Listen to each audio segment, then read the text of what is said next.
السلام علیکم ناظرین، آپ دیکھ رہے ہیں پروگرام کاشف عباسی کے ساتھ مختلف ایشوز ہیں جس پہ بات کرنی ہے۔ آج عمران خان صاحب نے کہا کہ ہم تیار نہیں تھے، اس پر تو بات کریں گے۔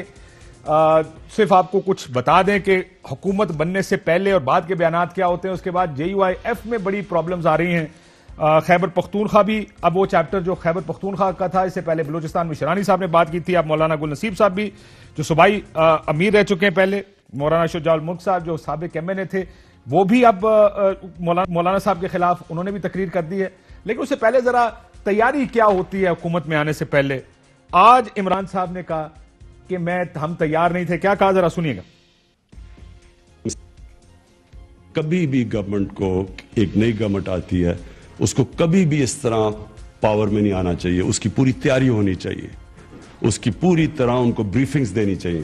ہر چیز جو ہم باہر سے بیٹھ کے دیکھ رہے تھے وہ بالکل مختلف تھی جب گورنمنٹ آئی۔ تو 3 مہینے تک تو سمجھنے کی کوشش کر رہے تھے، 1.5 سال تک ہمیں ایکچوئل فگرز کا ہی نہیں پتا چل رہا تھا۔ کوئی منسٹری سے کبھی کوئی فگر آ جاتی تھی، ہم سمجھتے تھے بڑا اچھا کر رہے ہیں، پھر پتا چلتا تھا کوئی اور فگر آ گئی ہے۔ یہ عمران خان صاحب نے آج کہا۔ جب ان سے پہلے یہ بات پوچھی گئی خان صاحب سے کہ آپ کی تیاری کیسی ہے، آپ کا معاملات کیا ہیں اس وقت خان صاحب نے کیا کہا ذرا وہ بھی سنیں۔ ہمارے پاس ایک پروونس کو گورن کرنے کا 5 سال کا تجربہ ہے اور یہ بڑا ویلیوبل ایکسپیرینس ہوا ہے۔ شاید ہمیں اگر یہ حکومت فیڈرل گورنمنٹ مل جاتی 2013 میں تو ہماری ایسی پریپریشن نہ ہوتی جو کہ 5 سال میں ہم نے سیکھا ہے پختونخوا کے اندر۔ تیاری تھی، آپ کو یاد ہوگا بہت سارا کچھ کہا تھا، لیکن یہ صرف اس حکومت کا مسئلہ نہیں ہے۔ اس سے پچھلی حکومت بھی میاں صاحب کی الیکشن کیمپین 2013 کے الیکشن کی، اس میں وہ کہتے تھے کہ ہم ایکسپیرینس لوگ ہیں، ہمیں دیکھنے کی ضرورت نہیں ہے، ہم تیار ہیں۔ ذرا سنیے کیا کہا تھا میاں صاحب نے۔ میں یہ سمجھتا ہوں کہ ہمارے پاس اللہ کے فضل و کرم سے ایک ٹیم ہے، تجربہ کار لوگوں کی ٹیم ہے۔ پہلے دن جا کے میں یہ بریفنگ نہیں لوں گا کہ کون کون سے محکمے اتنے اخراجات ان کے بڑھ گئے ہیں تو ان کو کیسے کم کیا جائے۔ ہمیں پتہ ہے کہاں بڑھ گئے ہیں، کیسے کم کرنا وہ بھی ہمیں پتہ ہے اللہ کے فضل و کرم سے۔ اور بعد میں میاں صاحب جب حکومت بن گئی، وزیر اعظم بن گئے، تو تب انہوں نے کیا کہا ذرا یہ بھی سن لیں۔ حکومت سنبھالنے کے بعد معاملات کو قریب سے دیکھنے کا موقع ملا تو معلوم ہوا کہ حالات میرے اندازوں سے کہیں زیادہ خراب ہیں۔ پالیسیوں کے نتیجے میں جو پاکستان کا حال ہو چکا تھا اس کو ٹھیک کرنے کے لیے بھی ایک وقت درکار تھا۔ 3.5 سال ہماری حکومت کو ہو گئے ہیں، آج تک ہم ٹھیک کرنے میں لگے ہوئے ہیں اور ہم بھی بڑے تذبذب کا شکار تھے کہ ہم اب کیا کریں، کیسے کریں، کر بھی سکتے ہیں نہیں کر سکتے۔ ہمارا ایجنڈا جو ہے وہ اگر 10-20 سال مل جائیں تو پاکستان کی تصویر بدل سکتی ہے۔ جی یہ میاں صاحب تھے، آپ نے سنا جب قوم سے خطاب کیا، انہوں نے کہا حالات ہماری توقع سے بہت زیادہ خراب ہیں۔ پہلے شروع کرتے ہیں JUIF سے، جہاں پہ بہت زیادہ اختلاف شروع ہو چکا ہے۔ JUIF میں کیا اختلاف ہے ذرا سنیں۔ ہمارے ساتھ حافظ حسین احمد صاحب موجود ہیں اس وقت، اور عطاء الرحمان صاحب، مولانا فضل الرحمان صاحب کے بھائی بھی ہیں، وہ بھی ہمارے ساتھ موجود ہیں۔ پہلے حافظ صاحب یہ مجھے بتائیے گا حافظ صاحب کہ آپ کو کیوں لگ رہا ہے اس وقت، آپ کی پہلے بلوچستان بولا، پھر خیبر پختونخوا بولا ہے، کیوں میاں مولانا صاحب کے خلاف ایک دم جب حکومت کی طرف سے کیمپین آئی ہے اور ایسا لگ رہا ہے آپ کی بات چیت ان کے ساتھ جڑ گئی ہے آ کے؟ بسم اللہ الرحمن الرحیم۔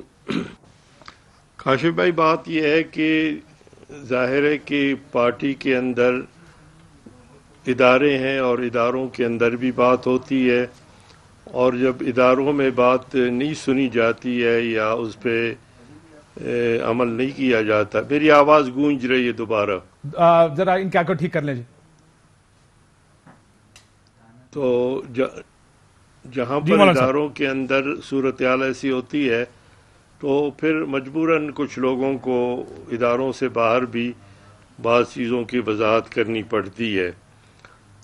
جہاں تک میرے حوالے سے سوال کا تعلق ہے تو میں یہ بات بالکل واضح طور پر بتاؤں کہ میں نے نہ جماعتی پالیسی کے حوالے سے کوئی بات کی تھی، نہ مولانا صاحب کے حوالے سے بات کی تھی۔ میں نے کوئٹہ کے جلسے میں جناب میاں نواز شریف صاحب نے جو لندن سے تقریر کی تھی، اس میں 2 جملے کہ باجوہ صاحب اور فیض صاحب کے خلاف جو ہے نا آپ لوگ بغاوت کریں فوج کو، جو کہا گیا تھا۔ میڈیا نے مجھ سے پوچھا کہ یہ آپ کا بیانیہ ہے JUI کا یا پی ڈی ایم کا، تو میں حیثیت ترجمان کے میں نے ان کو بتایا کہ یہ نہ ہمارا بیانیہ ہے نہ 26 نکات میں یہ بات شامل ہے۔ یہ بات وائرل ہوئی تو جماعت نے مجھ سے پوچھے بغیر، کوئی شوکاز نوٹس دیے بغیر، مجھ سے رابطہ کیے بغیر مجھے جماعت سے فارغ کر دیا، عہدہ لے لیا اور اس کو میڈیا میں دے دیا۔ تو یہ صورتحال سامنے آئی ہے۔ ٹھیک، سو مجھے یہ بتائیے گا سر کہ اب آپ نے بولا، شیرانی صاحب بولے، مولانا گل نصیب صاحب نے بولا، اور لوگ بول رہے ہیں، یہ کیوں ایک دم ساری بات شروع ہو گئی ہے؟ یہ کیا پرانا کوئی ایسا دبا ہوا چیز تھی جو پارٹی کے اندر اختلافات تھے جو آہستہ آہستہ آنے شروع ہو گئے ہیں، یا آپ کو لگتا ہے کہ یہ، کیونکہ مولانا صاحب سے پوچھوں گا وہ کہیں گے جناب یہ تو سارا اسٹیبلشمنٹ کا کیا تھا؟ دیکھیے، دو باتیں میں عرض کروں گا اس میں۔ ایک بات یہ ہے کہ جو اداروں میں بات کی جاتی ہے، مولانا طاہر الرحمان صاحب بھی بیٹھے ہیں اور دیگر ہمارے رفقا بھی سن رہے ہیں، دیکھ رہے ہیں۔ جمعیت نے 18 کے الیکشن میں ایک موقف رکھا اور اس میں کہا تھا کہ یہ الیکشن داندلی کے ہیں اور اس میں حلف نہ اٹھایا جائے۔ یہ جے یو آئی کا پرماننٹ موقف تھا جو آج تک چل رہا ہے۔ اور جو ہی ہمارا اجلاس ہوا جس میں واضح طور پر ایک بات زیر بحث آئی کہ مولانا فضل الرحمان صاحب کسی صورت میں بھی جے یو آئی نہ خود اور نہ مولانا اور نہ کوئی اس کا کوئی رکن قومی اسمبلی کے موجودہ سیشن کے حوالے سے صدارتی انتخابات میں حصہ نہ لے۔ اور یہ بات ریکارڈ پر ہے کہ یہ فیصلہ ہوا اور فیصلے کے بعد اجلاس ختم ہوا۔ اس کے بعد لیکن مولانا صاحب، حافظ صاحب، آپ تو 2 سال پہلے کی بات بتا رہے ہیں نا، یہ الیکشن تو 2 سال پہلے ہوئے تھے، یہ 2 سال میں یہ گفتگو کیوں نہیں ہوئی؟ آپ بھی تو 2 سال، آپ میری بات سنیں نا کہ کاشف بھائی، آپ بھی تو 20 سال کی بات بتا رہے ہیں کہ آپ لوگ کیوں خاموش تھے؟ آپ بھی تو 20 سال پہلے کی بات پوچھ رہے ہیں۔ ہم یہ کہہ رہے ہیں کہ کیا ہم آپ کو یہ سمجھانا چاہتے ہیں کہ کیا وہ فیصلہ جب ہوا تھا اس فیصلے پہ عمل درآمد ہوا نہیں ہوگا؟ کیونکہ آج ہمارے دوست کہہ رہے ہیں کہ آپ اداروں میں بات نہیں کرتے۔ جب اداروں میں ایک فیصلہ ہوتا ہے اس پہ بات نہیں کی جاتی، اس لیے میں نے کہہ رہا ہوں کہ اس کے فوراً بعد اس پہ عمل درآمد نہیں ہوا، اور اس میں یہ طے ہوا تھا کہ ڈپٹی اسپیکر کا بھی الیکشن اسد محمود بھائی جو ہے وہ نہیں لڑیں گے، اس پہ بھی عمل درآمد نہیں ہوا۔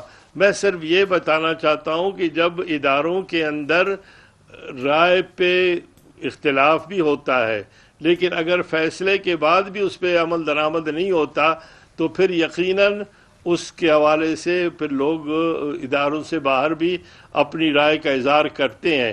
جس طرح میں نے جو اظہار کیا وہ میں نے پارٹی پالیسی حافظ صاحب، ایک سوال آ رہا ہے میرے ذہن میں، نواز شریف کے بیان کے خلاف بات، بالکل ٹھیک ہے، وہ آپ نے میاں صاحب کے بیانیے پہ بات کی اور جو کچھ ہوا اس کے اوپر بات کی ہے۔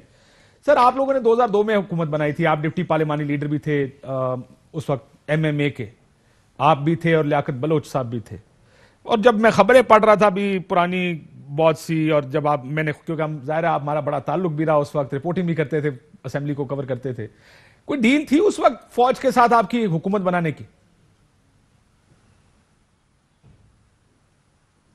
دیکھیے، جہاں تک فوج کے ساتھ تعلق ہے، مجھے یہ آپ بتائیے کہ نواز شریف ہو، بھٹو صاحب ہوں، اور اس سے لے کر جناب عمران خان صاحب ہوں، مولانا فضل الرحمان صاحب ہوں، کون سا ایک سیاستدان ایسا ہے کہ جو کسی اداروں سے ان کا تعلق نہیں رہا ہوگا؟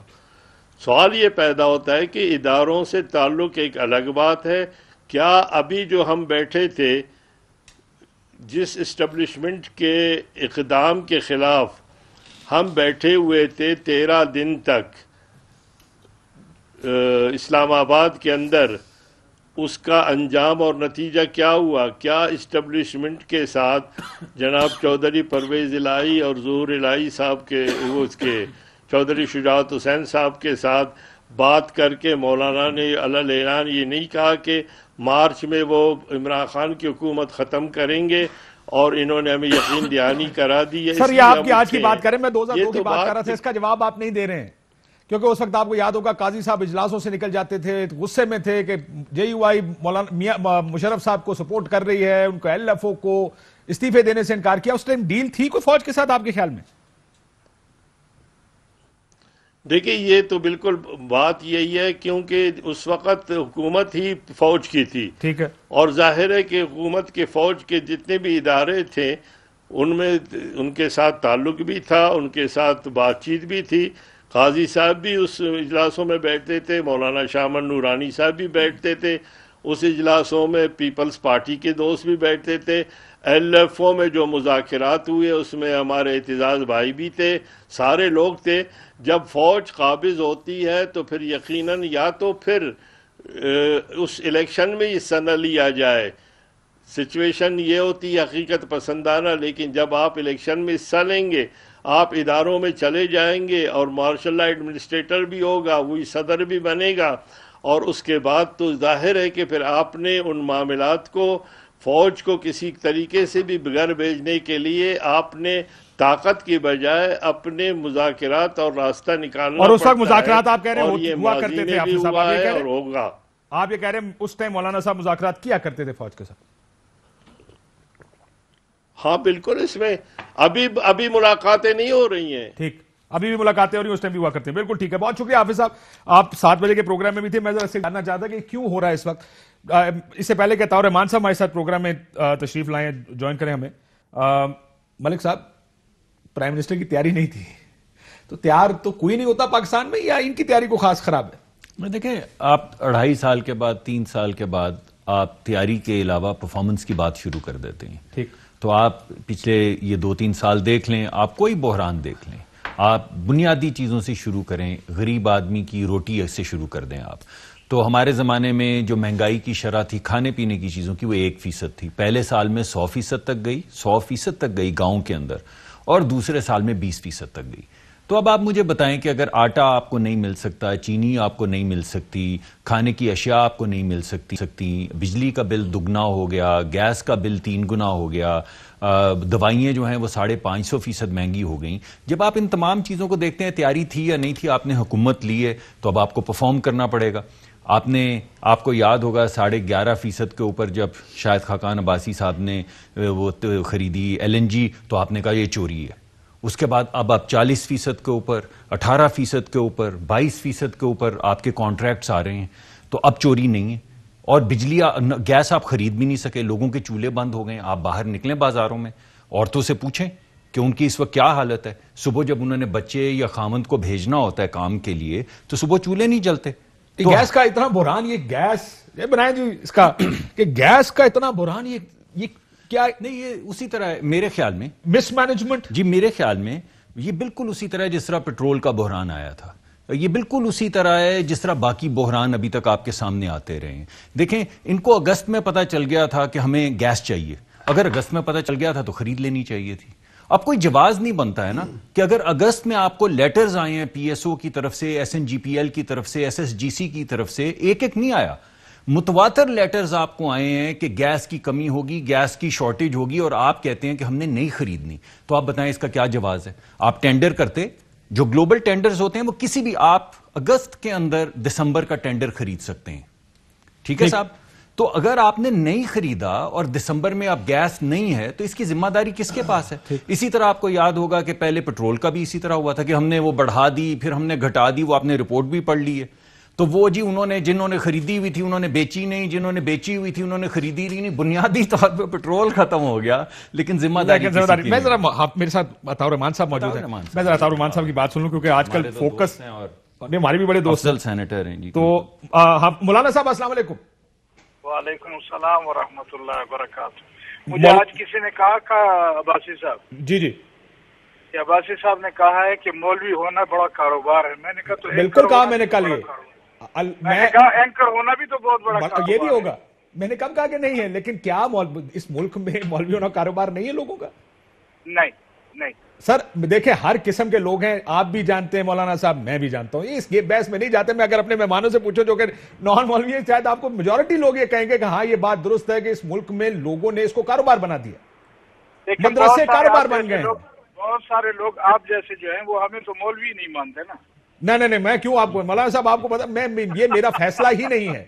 یہ فیصلہ جس نے کرنا ہے آپ کے ساتھ وہ اس کا فیصلہ ہے. جب میں کسی کو کافر ڈکلیئر کرنا, کسی کو یہ فیصلہ کرنا کہ کون کیا ہے کیا نہیں, سر میرا کام تو ہے ہی نہیں. یہ آخر میں جائیں گے سارے ہاتھ میں ہمارے فیصلہ سنایا جائے گا, بھائی جان آپ ٹھیک تھے, آپ غلط تھے, بس بات فیصلہ ادھر ہی ہوگا. وہ تو ٹھیک ہے لیکن آپ کرپشن کے وہ الزامات تو لگاتے رہتے ہیں. آپ کے اوپر نہیں لگایا, مولانا صاحب پہ نہیں لگایا. یہ ضرور کہتا ہوں کہ جو سوال نامہ مولانا صاحب کو دیا گیا یا کسی کو بھی دیا جائے, یہ فرض ہے سب کا اس کا جواب دینا. کبھی نہیں کہا کہ کوئی کرپٹ ہے جب تک کورٹ فیصلہ نہ کرتے. کوئی میں نے یہ کبھی نہیں کہا کہ مولانا صاحب کرپٹ ہے. سر یہ آپ کے خلاف یہ سارا کچھ کیوں شروع ہو گیا عطا الرحمان صاحب؟ یہ تو کاشف عباسی صاحب آپ بھی جانتے ہیں, ہم بھی جانتے ہیں کہ جب بھی جمعیت علماء اسلام کا بیانیہ یا مولانا فضل الرحمان صاحب کا بیانیہ لوگ ایکسپٹ کرنے لگتے ہیں اور کچھ جمعیت علماء اسلام کا مورال بلند ہونے لگتا ہے تو پھر اس قسم کے ہتھ کنڈے استعمال کیے جاتے ہیں. اور ہم اب بھی یہ سمجھتے ہیں کہ نیب جو ہے ایک انتقامی ادارہ ہے اور نیب کو آج تک ہم نے تسلیم نہیں کیا ہے. اور میں نے تو اس دن ایک چینل میں کہا بھی کہ نیب کے خلاف ہم نہیں نکلیں گے. اگر ہم نکلے تو پھر جہاں سے پتھر آ رہا ہے یا اینٹ آ رہی ہے اسی کی طرف ہمارا بھی پتھر. بالکل ٹھیک ہے, لیکن مولانا صاحب دیکھیں جو ریاستی ادارہ ہوتا ہے نا, یہ کسی کی چوائس نہیں ہوتی کہ وہ اس کو تسلیم کرے یا نہ کرے. آپ اس سے اختلاف تو رکھ سکتے ہیں, لیکن اگر ایک ریاستی ادارہ آپ کو کہتا ہے کہ اپنے کاغذ لے کر آئیں, کاغذ تو آپ کو دکھانے چاہیے, دکھانے پڑیں گے. یہ تو نہیں ہو سکتا کہ آپ کہیں کہ ہم دکھائیں گے ہی نہیں. نہیں, وہ کاغذ دکھانے کی بات نہیں ہے نا جی. اصل تو صرف ان کو چاہیے کہ کسی طرح انتقام لیا جائے. ٹھیک. اور انتقام کے معاملے میں پھر جمعیت علماء اسلام کا کردار وہ دن کی طرح اجلا ہے جی. آج تک جمعیت علماء اسلام کی قیادت پر اس قسم کے الزامات وہ قوم نے بھی مسترد کیے ہیں اور ان اداروں نے بہت کوشش کی ہے. اور آپ کا کیا خیال ہے کہ اگر کہیں کوئی ایسی کرپشن یا کوئی ایسے کردار میں کوئی داغ دبا ہوتا تو کیا یہ لوگ اب تک ہمیں معاف کر چکے ہوتے؟ ہم تو چیلنج کرتے ہیں کہ آئیں پھر مولانا کو گرفتار کر کے دکھا دیں. تو جب ان لوگوں کے پاس کچھ ہے نہیں اور صرف الزام پہ الزام پہ الزام اور صرف قوم کے اندر ایک پراپیگنڈا کر کے ان کے مولانا صاحب کے کردار پر صرف کیچڑ اچالنے کی کوشش کی جائے گی تو پھر لازمی اس کا جواب ہم اسی طرح دیں گے. لیکن کاغذ دکھائیں گے مولانا صاحب, یہ تو آپ مانیں گے نا, کاغذ دکھائیں گے, لیکن نہ کاغذ دکھائیں گے نہ جائیں گے. اور جن کے اشاروں پر نیب ناچ رہا ہے ہم پھر ان لوگوں کے خلاف آئیں گے. سر آپ یہ کہہ رہے ہیں کہ ہر اس ملک میں شخص جس کو پولیس بلائے, جس کو کوئی ریاستی ادارہ بلائے, وہ آگے سے جواب یہ دے کہ سر میں تو نہیں جاؤں گا, کیوں؟ کیونکہ کسی کے اشارے پہ میرے ساتھ یہ کام کر رہے ہیں. پھر تو کوئی بھی, یہ تو طاقتور ہونے کا کی ثبوت ہے نا کہ میں نہیں جاؤں گا کسی ریاستی ادارے کے خلاف. یہ کوئی لاجیکل بات تو نہیں ہے سر. آپ اس کو جو بھی شلوار پہنانا چاہیں, لیکن میری بات واضح ہے اور میں کھل کر یہ بات کہہ رہا ہوں کہ نیب ایک انتقامی ادارہ ہے. اور اگر نیب کو اتنا شوق ہے تو پھر گرفتار کرے نا. اور نیب کو صرف آج 5 مرلے نظر آ رہے ہیں, کاغذات مولانا کے نظر آ رہے ہیں, ان کو فارن فنڈنگ کیس نظر, ان کو حلیمہ بی بی کا وہ نہیں آ رہا, ان کو جہانگیر ترین نظر نہیں آ رہا. کیا یہ صرف جمعیت علماء اسلام کے کردار کو یا اس کے خلاف پراپیگنڈا کر کے الزامات لگا کر اس طرح کے کوئی کیس ہے تو سامنے لائے نا. سر سامنے لائے ہیں نا, اربوں کی پراپرٹیز ہیں, فرنٹ مین ہے, اور کیا کیس سامنے لائیں گے؟ کچھ بھی نہیں ہے, یہ صرف الزام ہے. ہم تو یہی تو کہہ رہے ہیں. ہر الزام ہی لگتا ہے, آپ اسی کا جواب دیتے ہیں مولانا صاحب. الزام ہی لگتا ہے, اسی کا جواب دینے کے لیے آپ جاتے ہیں نا کہ یہ ہماری پراپرٹیز نہیں ہیں. آپ کو یاد ہوگا مشرف دور میں بھی کچھ پراپرٹیز نکلی تھی, وہ انصار آبادی صاحب نے سٹوری دی. وہ ان کے بھی علم میں ہے کہ ہم جھوٹ پر ایک تعمیر کر رہے ہیں. اچھا, اور جب جھوٹ پر تعمیر ہوگی تو اس کا نتیجہ تو پھر یہی نکلے گا, اور کیا کریں گے. ٹھیک. اچھا مجھے یہ بتائیے, جو بلوچستان اور خیبر پختونخوا میں JUIF کھڑی ہوگی, اس کا کیا کریں گے؟ یہ کیوں ہو رہا ہے؟ کیا یہ بھی فوج کرا رہی ہے؟ نہیں, JUIF تو اپنی جگہ پر کھڑی ہے, اور الحمدللہ جو لوگ یہ بات اور یہ گفتگو کر رہے ہیں ہمارے لیے یہ تشویشناک نہیں ہے. ہمارے لیے جو تشویشناک بات ہے وہ حضرت مولانا محمد خان شیرانی صاحب کا وہ بیان ہے جس میں وہ کہتے ہیں کہ اسرائیل کو تسلیم کیا جائے. یہ تو جمعیت علماء اسلام کے دستور اور منشور کے خلاف ہے. ان کے بنیادی اغراض و مقاصد سے بغاوت کی باتیں کی ہے انہوں نے. تو اس پر ہم دکھی بھی ہیں, اور ہم جماعت سے بھی کہیں گے جب بھی کبھی موقع آیا کہ جب ایک شخص آپ یہ کہہ رہے ہیں کہ مولانا شیرانی، حافظ حسین احمد، اسماعیل بلیدی، صادق نورزئی، مولانا گل نصیب، شجاع الملک، یہ سب غلط ہیں، سے مولانا صاحب ٹھیک ہیں؟ نہیں، ہم یہ کہتے ہیں کہ جو گفتگو شجاع الملک صاحب نے کی ہے یا مولانا گل نصیب خان صاحب نے کی ہے، ان لوگوں نے ہمیں بتایا تھا کہ جماعت جو ایک نظم کا نام ہے، ہمیشہ جماعت کے اداروں میں گفتگو ہونی چاہیے، اور اداروں کے یہ لوگ ممبر ہیں تو پھر وہاں کیوں یہ گفتگو نہیں کرتے؟ اسٹیج پر آ کر گفتگو کرنا کیا یہ نظم کا تقاضا ہے؟ اگر یہ نظم کا تقاضا نہیں ہے تو پھر ان کو بھی ایسا نہیں کرنا چاہیے۔ لیکن یہ کیا کیوں ہے؟ آپ کو آپ کی کیا سمجھ ہے کہ مولانا گل نصیب، مولانا شجاع الملک کیوں بول رہے ہیں آ کے اسٹیج پر؟ یہ تو میں سوال ان سے بھی کرنا چاہتا ہوں کہ وجہ کیا ہے؟ کیا یہ صوبائی عمومی کے ممبر نہیں ہیں؟ کیا یہ مرکزی عمومی کے ممبر نہیں ہیں؟ کیا وہ ہمارے جنرل کونسل کے ممبر نہیں ہیں؟ ابھی چند دن، ایک ہفتہ پہلے حضرت مولانا گل نصیب خان صاحب نے مجھے بلایا کہ آپ دیر آئیں، ایک ساتھی جمعیت علماء اسلام میں شمولیت اختیار کرنا چاہتا ہے اور آپ آئیں گے تو ہم اس کا جلسہ کرائیں گے۔ تو اب ایک طرف تو جماعت کے اندر لوگوں کو لایا جاتا ہے اور دوسری طرف بلوچستان میں جا کر وہاں جمعیت علماء اسلام کے اس نظم کے خلاف جلسہ عام میں گفتگو کی جاتی ہے۔ میرے خیال میں حضرت مولانا گل نصیب خان صاحب یا حضرت مولانا محمد خان شیرانی صاحب یا مولانا شجاع الملک صاحب، یہ حضرات جماعت کے نظم کو بھی جانتے ہیں، جماعت کے اداروں کو بھی جانتے ہیں۔ سر وہ یہی کہہ رہے ہیں آپ کہ جماعت کا نظم ہی خراب ہو گیا ہے، پیسے والے آ گئے ہیں، چیزیں پیسے والوں کو دی جا رہی ہیں، اور یہ اس وقت کہا جا رہا ہے جس وقت مولانا صاحب کے خلاف حکومت نے بھی فیصلہ کر لیا کہ مولانا صاحب کے خلاف ایک پورا بریگیڈ باہر نکلے گا۔ تو یہ تو اس وقت آئے ہیں جب حضرت مولانا گل نصیب خان صاحب یا صوبہ خیبر پختونخوا کے امیر تھے یا جنرل سیکرٹری تھے، اس وقت یہ لوگ جماعت میں آئے ہیں۔ میں تو نہیں لایا، طلحہ محمود آج کا سینیٹر تو نہیں ہے، تو یہ ان سے سوال بنتا ہے کہ ان کے ہوتے ہوئے یہ لوگ کیسے آئے ہیں۔ ٹھیک، بہت شکریہ، اس کا جواب گل نصیب صاحب دیں گے۔ بریک لے لوں، اجازت دیں تو اس کے بعد پھر ذرا آتے ہیں اس کارکردگی کہ گیس ناپید، ڈار صاحب گیس ناپید کرتے ہیں بات، کدی آٹے دا رولا، کدی چینی دا رولا، کدی پٹرول دا رولا، کدی گیس دا رولا، خدا دیو بندیو وہ کام نہیں کرنا۔ ایک بریک کے بعد اس کے بعد بات کرتے ہیں ناظرین، بریک کے بعد واپس آتے ہیں۔ تو تیاری نہیں تھی، کیوں نہیں تھی، اور یہ جو خرابیاں ہیں اس کا ذمہ دار کون ہے، کیوں ہے، اس کے اوپر بریک کے بعد۔ ویلکم بیک ناظرین۔ جی سر وہ گیس نہیں آ رہی تاڑی،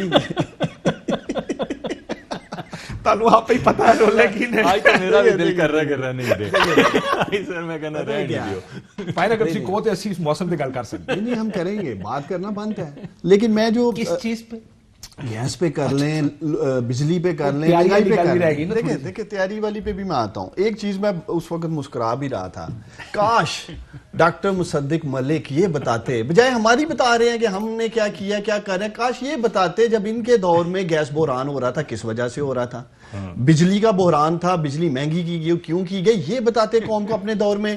کیا ان کے دور میں مہنگائی نہیں ہوئی، اس کی وجوہات بتاتے۔ کیا ان کے دور میں آٹا چینی غائب نہیں ہوا، کیا ان کے دور میں پیٹرول کا کاشف بحران نہیں آیا۔ تو کم از کم ہمیں چاہیے، میں اپنی بھی بات کر رہا ہوں، ہمیں چاہیے ہم اپنی بات کریں۔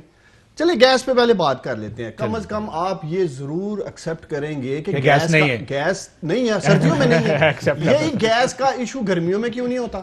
کیونکہ گرمیوں میں صرف چولہے جلائے جاتے ہیں، آپ کے ہیٹر، آپ کے گیزر جو ایک کنزمپشن ہے یا ڈیمانڈ ہے اس نہیں ہے، پایان بجلی سردی گرمیاں چ ایسی چلتا ہے، سردیاں چ ہیٹر چلتا ہے۔ وہی کہہ رہا ہوں، ڈیمانڈ کی بات ہے، ڈیمانڈ کی بات ہے۔ جو انفراسٹرکچر اس ملک میں گیس کے لیے بچھانا چاہیے تھا، ہونا چاہیے تھا، آج آپ کے ملک میں صرف 26% صارفین ہیں جو پائپ کے ذریعے گیس لے رہے ہیں، کہہ رہے سارے تو سلنڈروں پہ ہیں۔ ان لوگوں نے جو 25-30 سال اس ملک میں حکومت کی ہے، ڈاکٹر صاحب مسکرا رہے ہیں ان بے بس لوگوں میں جن کے گھر میں گیس نہیں جاری، یہ جواب دیں کہ 10 سال پچھلے یہ حکومت کر کے گئے ہیں، پنجاب میں رہے ہیں، کون سی پائپ لائن انہوں نے بچھائی ہیں؟ ہاں ہم 2-2.5 سال ہوئے ہیں جس کی بات کارکردگی کی پرائم منسٹر کر رہے تھے۔ آج اگر کاشف عباسی سیٹ پہ بیٹھا ہے تو اس کے پیچھے 15-20 سال کی محنت ہے۔ کاشف عباسی آتے سال پہلے دن نہیں چوکے چھکے لگانا اس شو میں شروع نہیں ہو گیا۔ تجربہ ایک چیز کا نام ہے جو ان لوگوں نے 35-40 سال اس ملک میں کیا کیا انہوں نے؟ آج گیس کے اوپر ہنس رہے ہیں، گیس پہ مذاق اڑا رہے ہیں۔ اگر انہوں نے گیس پہ کام کیا ہوتا نا تو ہم دیتے۔ دیکھیں ہم کر رہے ہیں نا، اگلے سال ہم ٹرمینلز لگانے جا رہے ہیں۔ گیس پچھلے سال گیس کی لوڈ شیڈنگ تھی اس ٹائم؟ جی میرے خیال میں پچھلے سال بھی تھی تھوڑی سی لوڈ شیڈنگ، لیکن اس دفعہ بحران بہت زیادہ نہیں میں آپ کو بتاتا ہوں. دیکھیں میں اگر اجازت دیں، دیکھیں بات یہ ہے 2-3 بڑے اہم سوال ہیں میں نے جو پہلے بھی اٹھائے ہیں اور بڑے سیدھے سیدھے سوال ہیں کہ اگست کے اندر جن لوگوں کو گیس کی ضرورت ہے وہ تمام ادارے حکومت کو لکھ کے دے رہے ہیں ایک دفعہ نہیں 3 خط ڈال رہے ہیں. سن لینا میری بات میری بات کا جواب دینا کہ 26% آج کیوں ہیں صارفین؟ میں کرتا ہوں. آپ لوگ اس ملک میں رول کرتے رہے ہیں 35 کا جواب دینا. آپ تو ڈانٹ رہے ہیں. جانے دوں گا میں. آپ بتائیں کہ نہیں جانے دیں گے سر. عمران خان کو 26% پائپ لائن آپ لوگوں نے بچھا کے طرف نہیں جانے دیں گے. سر کس طرف نہیں جانے اس ملک کے لوگوں نے آپ کو کئی دہائیوں سے یہاں حکمرانی دی ہے. پوچھتے ہیں آپ دیں جواب. میرا بھائی پروگرام کرنے آیا سر یہ کس طرف مجھے کہہ رہے ہیں نہیں جانے دیں گے. کیا کہہ رہے ہیں کس طرف نہیں جانے دیں گے. مزے بھی نہیں لینے دوں گا اور بھاگنے بھی نہیں دوں گا. اپنا جواب دیں کہ پرائم منسٹر عمران خان کو ہم نے یہ انفراسٹرکچر دیا اور یہ تباہ کر دیا عمران خان نے. شیشہ ٹوٹ جائے گا جان دیو غلطی کرن آج ڈانٹ رہے ہو آج کی ہو گیا. دیکھیں سر بات یہ ہے کہ میں نے جیسے آپ کو بتایا کہ 3 خط ہر ادارے نے SNGPL SSGC PSO نے لکھے، وزیر صاحب کو لکھے کہ گیس کم ہو جائے گی گیس خرید لیں. ایک بنیادی سوال ہے آپ نے گیس کیوں نہیں خریدی جب آپ کو پتا تھا. دوسرا سوال یہ کہ اس وقت جب ٹینڈر ہو رہے تھے تو آپ کو 10% سلوپ کے اوپر گیس ملنی تھی. یعنی 10% سلوپ کا کیا مطلب؟ پیٹرول کی جو بھی قیمت ہے نا انٹرنیشنل اس کے 10% کے اوپر آپ کو ملے گی گیس. ٹھیک ہے، انہوں نے جب وقت پہ نہیں خریدا تو آج جو 30-40-50 ارب کا نقصان ہو رہا ہے کیونکہ 22% پہ 38% کے اوپر ٹینڈر آ رہے ہیں، 16% پہ ٹینڈر آ رہے ہیں. تو اس نقصان کا ذمہ دار کون ہے؟ تیسری جو اہم بات ہے وہ یہ ہے کہ انہوں نے بجلی کے جو کارخانے ہیں وہ ڈیزل پہ چلائیں. ان کے پاس کیپیسٹی موجود تھی. جو ٹرمینل شاید خاقان عباسی صاحب نے لگائے تھے یہ اس کی کیپیسٹی پیمنٹ دیتے رہے لیکن امپورٹ کرنے کے بعد گیس نہیں اندر لے کر آئے ملک کے. تو سوال یہ پیدا ہوتا ہے یہ کون سی مافیا ہے جس کے کہنے کے اوپر ڈیزل کے اوپر 3 گنا مہنگی بجلی چلا رہے تھے جبکہ وہی پلانٹ جو ہیں وہ LNG پہ چل سکتے تھے اور LNG کے جو پلانٹ ری گیسیفیکیشن ہے اس کی پیمنٹ کر رہے تھے، کیپیسٹی پیمنٹ کر رہے تھے لیکن گیس نہیں خرید رہے تھے. تو بنیادی سوال جو اس وقت جس عورت صحیح سنے نا جس کا چولہا نہیں جل رہا وہ ایک سوال ریالٹی بات کرنی ہے اس لیے دو سائیڈ ہے. ان کی بات میں کوئی بات کی 2 سائیڈز ہیں. دوسری بتائیں ایک سب سے بڑی سائیڈ ہے عام آدمی اس وقت کس چیز سے گزر رہا ہے. میں اسی کی بات کرنا چاہتا ہوں. اس کے آگے آپ پتہ نہیں کیا ثابت کرنا چاہ رہے ہیں. اس کے آگے آپ ایک کیوں نہیں لائے دوسرا اس کا ذمہ دار کون ہے؟ یہ تو سائیڈ ہے نا. سننا ذمہ دار کون ہے؟ حوصلہ رکھیں ڈاکٹر صاحب. دیکھیں عام آدمی جاننا چاہتا ہے گیس کا مسئلہ حل کیسے ہوگا. میرا یہ کلپ آپ ریکارڈ کا حصہ رکھیں. جب تک اس ملک میں ہم انفراسٹرکچر ٹھیک نہیں کریں گے گیس کی پائپ لائنز تک نہیں جائیں گے، عام آدمی تک گیس نہیں پہنچے گی. اگلے سال سے نئے ٹرمینل لگانے جا رہے ہیں جو اصل ان کا کام تھا 2 سال کی مزے لوٹتے رہے، مال بناتے رہے. کیا بات کی. اچھا سن لیں ذرا جو پرائم منسٹر آپ سے بات کرنا چاہتے ہیں. چلے میں ایک ہی منسٹری کی بات کر لیتا ہوں. فوڈ سیکیورٹی کی منسٹری ہے، مہنگائی کا سامنا بھی ہے لیکن سارے اختیارات تو صوبوں کے پاس ہیں. اگر آج ایک فصل سندھ کے اندر تباہ ہو جاتی ہے اس کی کوالٹی اچھی نہیں. میں مثال دے رہا ہوں نا، مہنگائی پہ بھی بات کر رہے تھے نا آپ. تو جب یہ سپلائی ڈیمانڈ کی چیزیں ہیں کاشف، اس میں میں یہ نہیں کہتا. میں مانتا ہوں کہ ادرک سندھ میں شارٹ ہوئی، پنجاب میں نہیں آئی، اس کی پرائس بڑھ گئی لیکن اس کا گیس سے کوئی تعلق نہیں ہے. گیس کے علاوہ چونکہ میرے پاس آئی کی بھی چارج شیٹ یو ٹرن لے لیں. یو ٹرن سر لے لے اس میں ضروری ہے کہ سبزی سے گیس بڑھا. الحمدللہ یہ دیکھیں پوری دنیا میں ایک پیٹرن ہے. جب آپ حکومت کرتے ہیں، آپ گورننس کرتے ہیں، اس کا آنے والی حکومت پہ امپیکٹ جاتا ہے. اگر انہوں نے کچھ اچھا کیا ہوتا ہم کیری کرتے آگے. اگر آج 26% پہ دے کے جا رہے ہیں انشاءاللہ تعالیٰ 2.5 سال بعد بات کر لیں گے 30% پہ لے کے گئے ہیں، 35% پہ لے کے گئے ہیں. یہ ہماری جب آپ نے حکومت ٹیک اوور کی تھی تو پرسنٹیج کتنی تھی؟ 26 کے اوپر ہی کیا رہا. آج بھی 26 ہی ہے. دیکھیں تو 2 سال میں تو آپ نے کچھ نہیں کیا نا سر. انفراسٹرکچر کھڑا کرنا آسان کام ہے. آپ بتائیں اگر یہ لوگ 30 سالوں میں کاشف کھڑا نہیں کر سکے، آپ کی انگلیاں ڈاکٹر صاحب کی طرف اٹھ نہیں رہی کہ ڈاکٹر صاحب کی کر دے رہے ہو، صرف پیٹ دردی دوائی دے رہے ہو اس ملک نو. 30 سال کیتا کی ہے تسی 2 سال جو میرے اصل رولا یہ اس وقت فرق ہے. بار بار مجھے کہا جا رہا ہے LNG اور گیس میں فرق ہے. یہ گیس ہے. ابھی آپ کو فرق بتا دیتا ہوں. نہیں کیونکہ یہ عام صارفین کے استعمال کی گیس ہے. جو LNG کا ایک مناظرہ ہوا ہے شاید خاقان عباسی صاحب کا، وہ اور ندیم بابر صاحب، وہ LNG کی اس تک تھا کہ LNG کہ مسائل کیا تھے یا کون مسئلے کھڑے کر کے گیا. لیکن ڈاکٹر صاحب مطلب اب ہمیں گیس امپورٹ کرنی ہے، یہ تو فیصلہ ہو گیا تھا نا اس ملک میں کافی سال پہلے کہ ہماری، میں تو یہ گیس کی لوڈ شیڈنگ مجھے یاد ہے 80s اور 90s کی بات کر رہا ہوں. وہ گیس کے وہ لگتے ہوتے تھے لوڈ شیڈنگ کے دوران، وہ گیس سے چلتے ہوتے تھے لائٹیں جو اب کمکمے یا جو بھی, اور وہ بھی ہوتا تھا کہ جو لوڈ شیڈنگ چل رہی ہے نہیں چل سکتا. اس وقت 80s 90s کی شارٹیج آج تک ہم ختم کیوں نہیں کر سکتے؟ میں بتاتا ہوں آپ کو. دیکھیں پہلے انفراسٹرکچر کی بات کر لیتے ہیں. 14,000 میگا واٹ کی بجلی لگائی, انفراسٹرکچر ہے. کس قیمت پہ وہ یار سن تو لینا یار, وہ بتاتے ہیں یار. اب ڈالرز میں معاہدے کیے یار, آپ پورا سچ نہیں بتاتے ڈاکٹر صاحب. آپ بتائیں, پورا سچ بتائیں. میں چاہتا ہوں آپ عادت ڈالیں سچ بولنے کی. بات یہ آپ کی لیڈرشپ کو بھی عادت نہیں ہے سچ بولنے کی. آپ تو سچ بولے گا ان کے سامنے. عباسی صاحب لو جی, عباسی صاحب کو علیحدہ کمرہ میرا کرو. عباسی صاحب کی کرنا. دیکھیں بات یہ ہے, میرا بھائی جو بات سننے کے لیے تیار نہیں ہے, کیونکہ سچ تو صرف سنے نا یار, پی ٹی آئی صرف سچ بولتی ہے. تو آپ کی جب باری آئے گی اب سچ بولیں, اب میری بات سن لیں. 1400 میگا واٹ بجلی لگائی لوگوں کو, آج جو لوڈ شیڈنگ نہیں ہو رہی, یہ انفراسٹرکچر کیسے لگا؟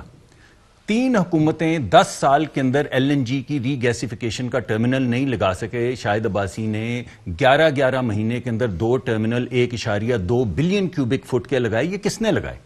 یہ آج تک ان کو کرپٹ کہہ رہے ہیں. انہوں نے قطر کے ساتھ جو ڈیل کی, جس کی وجہ سے آج یہ کارخانے آپ کے سارے چل رہے ہیں اور لوگوں کو نوکریاں مل رہی ہیں, جس کے اوپر یہ الزام لگاتے رہے, یہ انہوں نے کیوں الزام لگائے اور پھر اس کے بعد پکڑا کیوں نہیں؟ وہ ایل این جی کیوں نہیں کھولا؟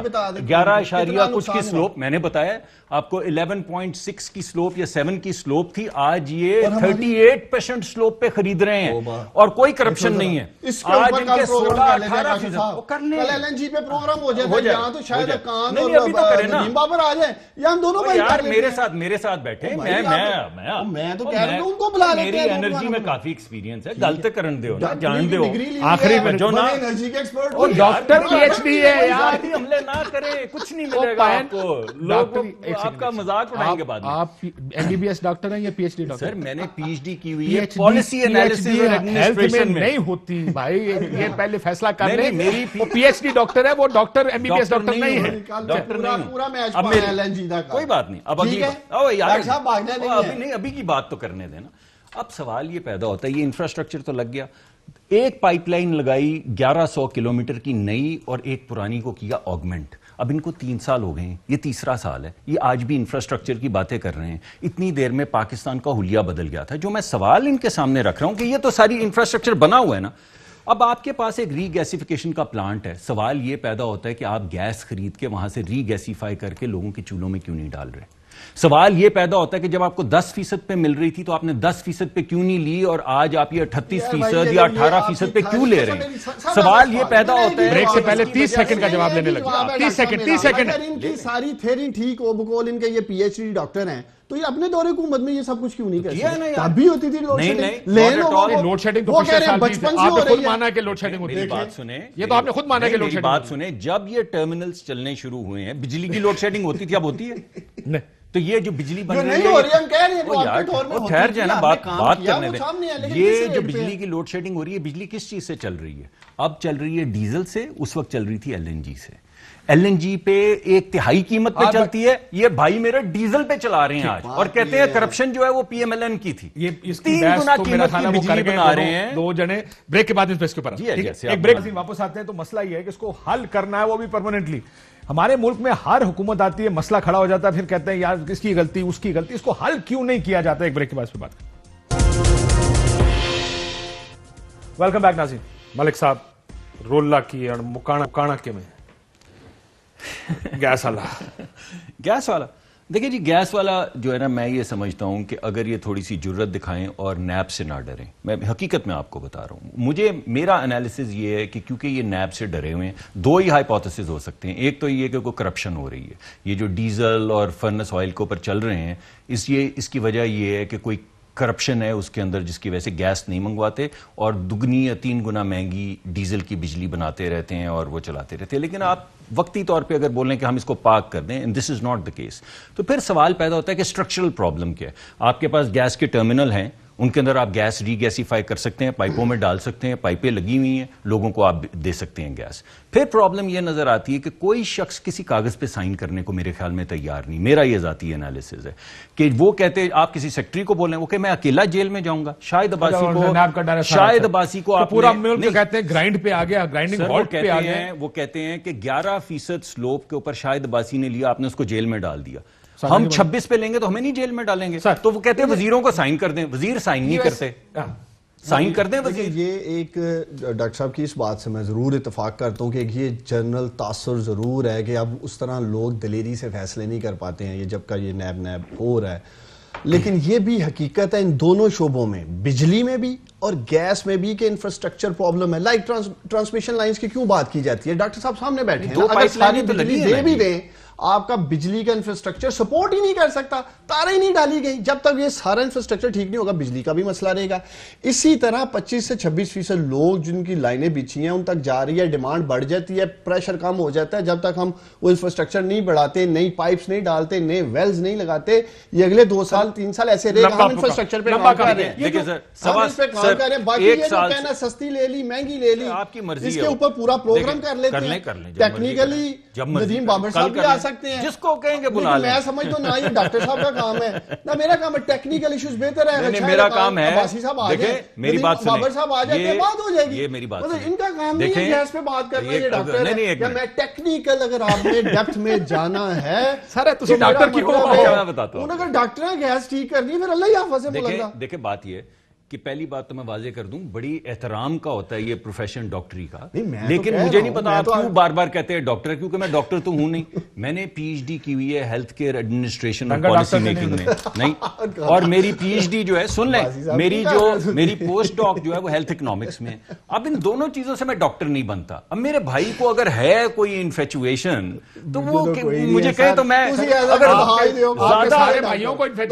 اگر زیادہ درخواست کر میں داخلہ لے لیتا ہوں تاکہ ان کی بات پوری ہو جائے. ڈاکٹر صاحب دیکھیں ڈاکٹر بھی نہیں نے, لیکن زیادہ دلیل دیکھیں میں نے 20 سال کام کیا ہے, مختلف کنسلٹنگ پروجیکٹس کی ہیں, جن میں سے 12 سال میں نے صرف پبلک سیکٹر ریفارم پہ کام کیا ہے. میں اس سے آنے سے پہلے بھی انرجی پہ کام کرتا رہا ہوں عمان میں, اور یہاں پہ بھی کیا ہے. تو آپ جس کو یار لوگ رو رہے ہیں, لوگوں کے پاس گیس نہیں ہے, کوئی خدا کا خوف کرے, لوگوں کو روٹی نہیں مل رہی, لوگوں کو چینی نہیں مل رہی. ڈاکٹر صاحب کو جتنا نالج ہے گیس کا, جتنی ڈیپتھ میں بات کر رہے ہیں, یہ زیادتی کی ہے انہوں نے ملک یار بنیادی بات کلوز کرنا سر.